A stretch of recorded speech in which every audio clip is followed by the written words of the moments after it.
దయచేసి ఇప్పుడు మీరు వెళ్ళిపోండి సార్. నా కంపెనీ వల్ల ఎవరికి ఎలాంటి ప్రమాదం లేదు. ఊళ్ళో వాళ్ళు ఫేస్బుక్లోను పేపర్లలోనూ సవాలక్ష రాస్తారు. అదేది నిజం కాదు. ఆ ఫ్యాక్టరీలో ఏ సమస్య లేకుండానే నా ఇల్లు వెతుకుంటూ వచ్చి మాట్లాడుతున్నావా? ఎంతో మందికి మా ఫ్యాక్టరీలో ఉద్యోగాలిచ్చి పోషిస్తున్నాం.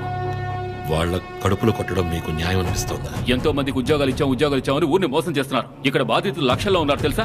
తిండి తిప్పలేక భావి తరానికి ఈ ఊరు బీడు భూమిలా మారిపోతుంది. అధికారంలో ఉన్నవాళ్ళు అపోజిషన్ వాళ్ళు ఎవరైనా నోరు తెరుస్తున్నారా?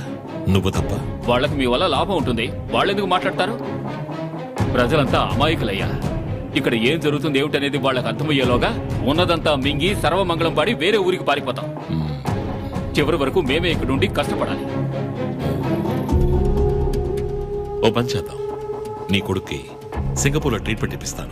లైఫ్లో నీకు కావాల్సినవన్నీ ఏర్పాటు చేస్తాను. కాంప్రమైజ్ అయిపోదాం. ఏమంటావు? గుణాన్ని పిలవరా.